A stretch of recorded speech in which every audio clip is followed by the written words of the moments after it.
Daredevil Born Again is simply a bad TV show. It's just all around bad. There's some good performances, but outside of that, there's not much to really say about this show that's good. And I don't want to hear the excuse of, oh, well, it's like a weird Frankenstein season because they had the original idea and then that only got partway filmed and then they had to combine it with a new overhaul where they tried to do stuff from the previous Netflix show. I don't care. I don't care. This is Disney. They've got all the money in the world. They've got all the resources in the world. They could hire all the talent in the world. And instead, we got this pile of garbage.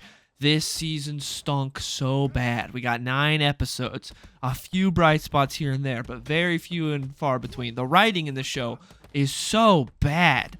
Oh my goodness, especially if you compare it to the Netflix show. And the weird thing is, this show tries to redo what the Netflix show already did in the last season. In season 3, there were a lot of elements that this show just tries to do again, except way worse in every single way. You've got so many different elements that I'm going to get into. So before I do, spoiler warning. If you haven't watched it and you're worried about spoilers, if you're waiting for every episode to come out to binge it or something, there's your warning. I'm going to be getting the spoilers for the whole season. So without further ado, let's get into it. So my first point about this just being a worse version of Season 3 of Daredevil. Season 3 of Daredevil is amazing. It's great. And this show decides to redo all of it, except again, like I just said, worse. You have Bullseye killing someone that's close to Matt. You got Matt's conflicted about being Daredevil and giving up. You have Kingpin and Vanessa having relationship problems. You've got a crazy villain who's obsessed with a woman that he views as being very important in his life and that's helped him. These are all elements from Season 3 that they do again in this season. And that's just name a few. There's even more elements in this that are from Season 3 that they try to do again. It's like, why are you redoing all this stuff that we already saw? That was already executed well? That doesn't make any sense to me. I don't get it. And you get rid of all the characters that everyone loved from the prior show. And it's like, oh, are you going to replace them with good characters? No. I can't even name most of the characters in this show. The only one I can name is Cherry, and that's because I hate that guy so much. Cherry sucks. He starts as just like bland, generic cop, and then he gets more annoying every episode. Because every time he talks to Matt, and Matt's like, hey, we should stop this evil, bad stuff from happening, Cherry's like, oh, Matt, I thought you gave up stopping evil, bad stuff from happening. Oh, and that's it. That's every episode with Cherry. I hate that guy. I hope Bullseye kills him. Because that, at the end of the day, is the solution to all the bad characters in this show. Have Bullseye murder them. Have Bullseye kill them. Because that's the only thing this show has is gore. Remember how in the press leading up to this, they're like, oh yeah, we're not holding back. Everyone thinks it's Disney. We're going to have a lot of blood. We're going to have a lot of gore.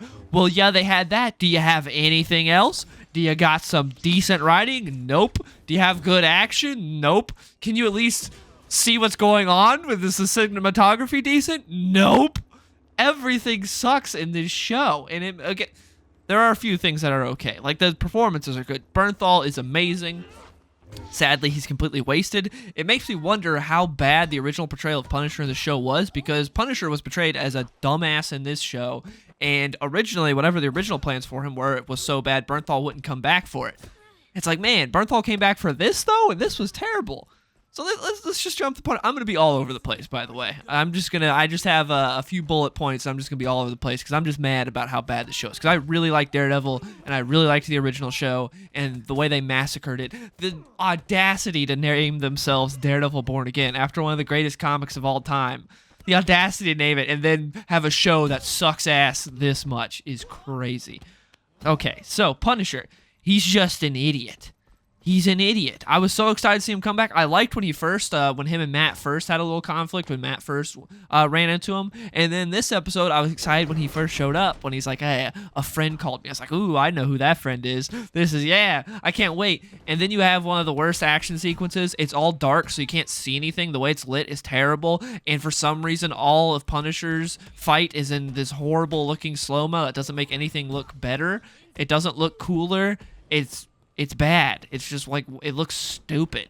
It's like, why is this in slow-mo? They try to do the little John Wick thing from the first John Wick where he like shoots him through the wall, where you have that shot where he shoots him through the wall. It's like, but they execute it terribly. A movie from 11 years ago did it 800 times better. But with Punisher, we then, after all this, Punisher has his talk with Karen and with Matt, and It's kind of weird. He's kind of like, I don't know why he's acting like a teenage girl. He's like, yeah, guys, I don't really care about you. I was just fulfilling my duty to Karen. That's all. He's like, hey, Karen, I did what you asked me to, Karen. It's like, what? This feels weird for Frank. Why is Frank acting like a teenage girl? That was so weird. And then he decides to go after the corrupt cops, the dirty cops that admire him. And you think, oh man, Punisher, he's a really smart tactician. He's gonna probably have he's gonna have a whole plethora of weapons. He's gonna have grenades. He's gonna have rifles. He's gonna probably have a shotgun, maybe a submachine gun. No, he has one pistol and a little knife, and no plan. And he takes out a couple of them, and then instantly gets his ass beat and captured. What? Why? What? Why would Punisher do that? That doesn't make any sense. Why is Punisher an idiot? This is not even is this not comic accurate Punisher. This isn't even show accurate Punisher. Like the Punisher from Daredevil season 2 wouldn't have done this. Maybe Punisher season 2 would have. That season 2 of Punisher was bad, but I didn't make it through that, so I can't speak to that. But I feel like this is really stupid. This is so stupid of him. This Punisher felt really out of character. Now, also, let's circle back, talk about these corrupt cops that idolize Punisher. This whole thing doesn't make any sense. I get it's a big Twitter thing to be like, oh man, there's so many bad cops out there that worship Punisher. That's not a real thing. Again, like we know, we see on Twitter, we see in the news every day whenever there's like a dirty cop that does something, when there's an unjustified shooting or whatever, they never have a Punisher logo. They never are like a Punisher fan. The Punisher guys are the dudes that like hand out parking tickets and stuff like that. Like you'll occasionally see a Punisher logo on someone's car, and the worst thing is they're like a jackass cop. They're not out here like executing people generally. And second point to that, none of these people that have it, that are cops, know anything about Punisher. They're just like, oh, cool skull logo. None of them are like, yeah, I'm a diehard Punisher fan. I read the comics. I love what he does and what he stands for. No, they're just idiots that see a skull and are like, that's cool. I'm going to put that on my cruiser. I'm going to put that on my patrol car, and that's it. So this whole thing of like, anytime I hear anyone talk about, wow, I'm so happy they're addressing this. This is such a big deal. It's not. Why are you being so dramatic about it? And the show treats it like it's a big deal. And secondly, in universe, it makes no sense for multiple reasons. For one, you know that Punisher kills people that are bad, that are corrupt, that are criminals. You are being corrupt. You are doing things that are bad. These guys know, these cops know that they're dirty. They're not like, hey, we're doing this for the good of the city. They know they're not doing this for the good of the city. This isn't like some cop that has some twisted point of view where they think what they're actually doing is good. No, they know that all this stuff is like bad. And so they wear the logo of a guy that they know will kill them? What? That doesn't make any sense. Punisher's killed so many people for less. So, of course, he's going to kill these guys that do that. And number two, the guys that wear it are all part of a task force set up for Kingpin that are, guess what? Anti-vigilante. Now, pop quiz. What is Punisher? A vigilante.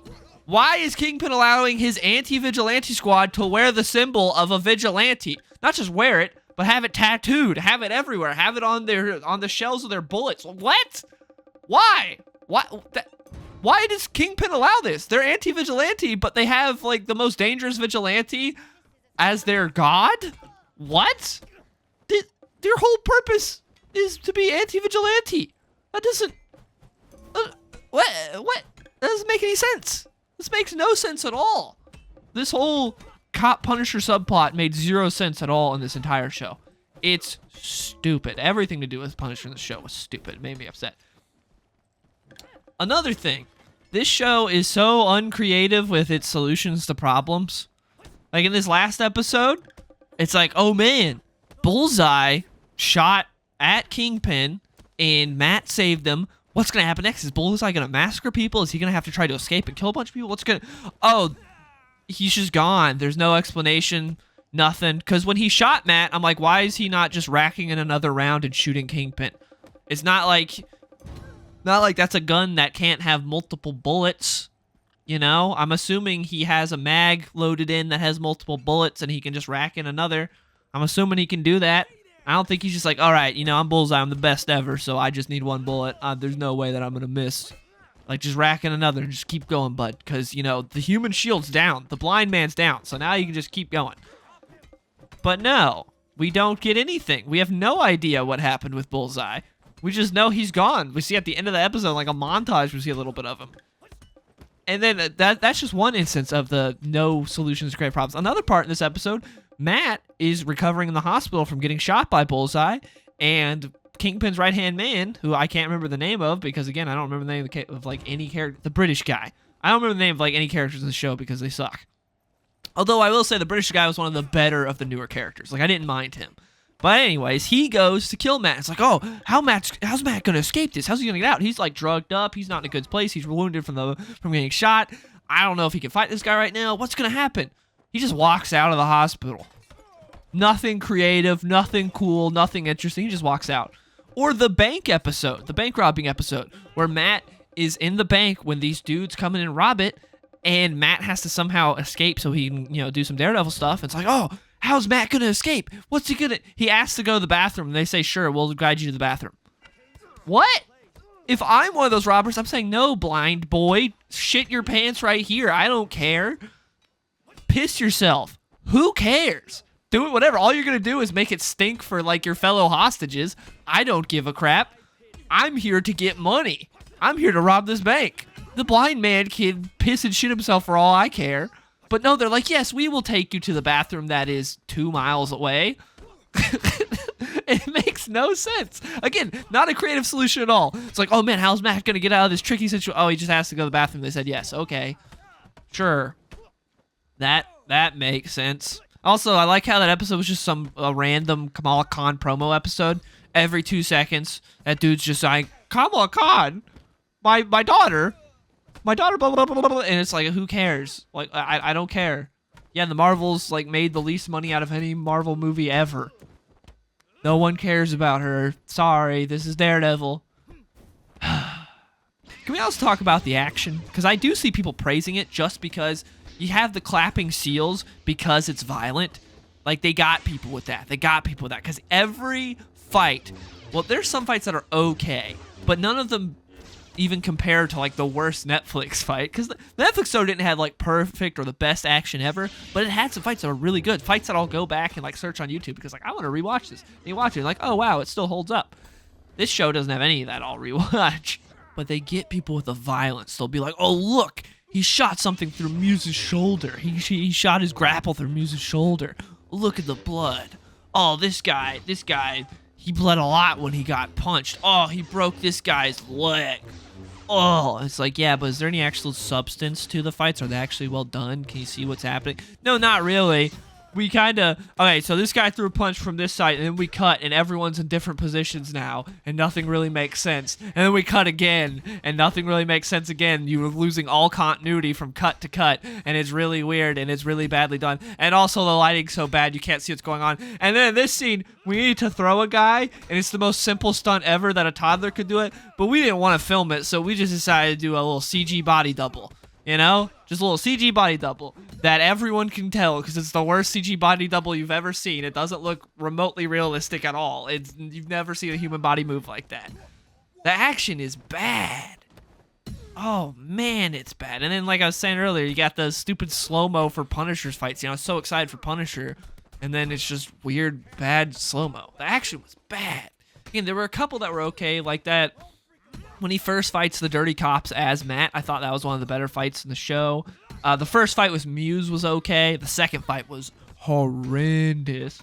But the first fight with Bullseye was awful. Again, it had this like smoke fog haze where you couldn't see anything. It was super dark and CG body doubles galore. But they tried to make it all, they stitched it together, make it look like one shot. So that way they could be like, see, it's just like Netflix Daredevil. But it was terrible. Action was awful. Also, you have random arcs that just don't go anywhere or make any sense, or at the end of the day didn't mean anything. At first, it's like, oh, like the when you got White Tiger, I feel like his arc didn't matter at all. It's like, oh, we learned that the system doesn't really work and they need Daredevil in Hell's Kitchen. It's not like we had 3 seasons before where we learned that. Wow, we really need to spend the multiple episodes to learn that here. Okay. And then you got Muse. What was the point of Muse? Muse also was like kind of in the background. Then we got one episode where they fleshed him out and he died in that same episode. What? What was the point of Muse? And then in the middle of all these arcs, you have a random bank robbing episode. I saw people being like, praising it on Twitter, being like, yeah, this is great. We need more filler episodes. Yeah, I agree. Not 9 episode seasons that already struggle with pacing.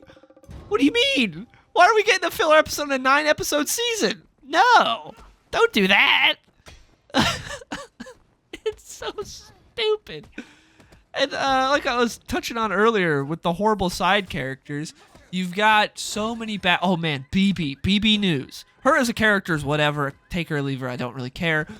But the BB News segments, you'd have like 5-8 minutes of an episode that would just be, hey, I'm a New Yorker and this is what I think of New York and the Kingpin. And be like, all right, I don't care. I don't care about you at all. Why are we doing this? And every single episode was that. Every single episode they had BB. I think there was like maybe one episode without BB. It was terrible. Who cares about BB News? I don't. It's like, oh, we switched up the aspect ratio. We're showing the little like freaking clanker thing to show there's a new shot. Oh, look at this. It's not interesting. I don't care. I don't care about that at all. Matt's girlfriend is a dumbass. I saved myself. No, you didn't, you dumb bitch. You were about to die. And then Daredevil saved you. Daredevil's just as bad as Muse. Are you? How stupid are you? Do you want people to like this character? Kingpin, the person that every single person in New York knew was corrupt in the Netflix show. Like, every single person knew that guy was corrupt. And then this season, in the new show, just for some reason, Matt's girlfriend's like, I think Kingpin's a stand-up guy. I don't understand why you don't like him. What? Also, Vanessa and Fisk having relationship issues, having Fisk get cucked. So, Fisk got cucked because he got shot in the face. I guess Vanessa got the ick because Fisk got shot in the face. That was literally what happened. He got shot in the face, recovered for a year, and she's like, I had to get dicked down by someone else while you were recovering from getting shot. I can't believe you didn't tell me where you were. It's like, what? I liked Vanessa in the last show a lot. This show, I wanted her to die. Because again, the solution to every problem is have Bullseye kill the problem. Vanessa, have Bullseye kill her. She's on the list. I used to love Vanessa in the last season. I thought she was a really good character. But in this season, I hated her. Very annoying. That was so stupid. And like, you have Kingpin that just captures the guy that cucked him and just messes with him. And I saw people praising that, be like, wow, so sadistic of Kingpin. Blah, blah. I don't care. Also, Kingpin, I don't care about him being mayor. I don't think it's interesting. I know it was done in the comics. It was handled better in the comics. But even in the comics, I didn't really care about him being mayor. But in this, it was handled way worse. It's just so boring. Every episode, we gotta take care of the vigilantes. We must take care of the vigilantes. My wife doesn't love me. We gotta take care of the vigilantes. James Gandolfini's son. Talk to that BB. Every episode, it's just the same thing. It's like, I don't care. Why is this happening? Give Kingpin something interesting to do. Better yet, I would have preferred if Kingpin wasn't involved, because I love Kingpin, but he kind of gets overused in Daredevil, and I think it would have been cool. That's why I love season 2 so much in the Netflix show, because it's like, ooh, we kind of get a break from Kingpin. I would have liked to seen something new. That would have been cool. Also, because they kind of ruined Kingpin when they first introduced him in Disney Plus, where it's like, hey, Echo shoots him in the face instantly, and he loses to Kate Bishop. So it's like, oh, well, there's kind of all of his stature gone. What was that finale, by the way? Matt didn't get to be Daredevil for most of the season, then he finally gets it later on. And then in the final episode, he doesn't get to do anything in the finale of his own show. There's nothing for him to do. He does nothing. He says he's going to build an army. We see the beginnings of that army, which is Cherry, the Asian cop lady, a bartender, Karen, and I think probably some others that I'm forgetting. Obviously, people are speculating that he'll bring back the Netflix Defenders. I kind of only hope he brings back Iron Fist, because Iron Fist was done so horribly in the Netflix show that I don't have any worries about Disney Plus ruining him further. Because it's like, all right, you know what? You can't do any worse. To where like Luke Cage and the others, like, maybe leave them alone. Maybe don't touch them, because they had some bright spots in the Netflix show. So maybe don't completely drag them through the mud. And I'm not excited if it's like the Disney Plus Defenders, where it's like Moon Knight and Kamala Khan and, you know, and Echo, because I don't really care about those characters. I like Moon Knight in the comics. I don't like Disney Plus Moon Knight. We don't need him here. I don't need to see that. So I'm not real excited about that. Also, I didn't even talk about Cole North, who was one of the coolest parts of one of the best editions of Zdarsky's Daredevil run. Cole North was a really interesting character, and he's really cool, and he also looks sick. I knew it was going to be bad when I first saw the guy that was playing Cole North and how he looked in the show, because he looks really lame and nothing like Cole North at all. He doesn't, like, Cole North looks sick. This guy does not. And he was completely out of character in the show. He was a dirty cop that worshiped Punisher. That was not how he is in the comics at all. I don't even know why they decided to adapt Cole North. Because Cole North, like, people like him a lot, but he's not a super popular character. So it doesn't make sense. It's like, hey, we're going to have this dirty cop be Cole North. Like, you could have just had it be anyone. If you adapt Cole North, why not actually adapt the character? He's a good character. He's cool. People like him. I don't get why you would bring him in here just to not use the actual characteristics of Cole North. That doesn't make any sense to me. That was really baffling. I don't understand that. But they left him alive, so maybe they'll try to, like, change him to have him turn good or something. But still, I don't like the beginnings of Cole North because it's way different and it's bad. But yeah, that's basically it. I've been ranting for like 20 minutes. I just wanted to talk about this. Maybe I'm being too harsh on it. I know some people like it a lot, but I had high expectations. Actually, I didn't have high expectations, but I wanted the show to be good because it being Disney Plus, I was worried from the get-go. But I was hoping it could be good. I set the bar high because of how good the prior show was, and it didn't come close to being that. So, anyways, I really do want to hear from you guys in the comments below. What did you think about it? I'm interested because we've been discussing it in my Discord a lot, which link in the description if you want to join the Discord. That's always fun after every episode, seeing everyone's opinions on the show. But yeah, I want to hear from you guys in the comments below. Thank you so much for watching, and I will see y'all later.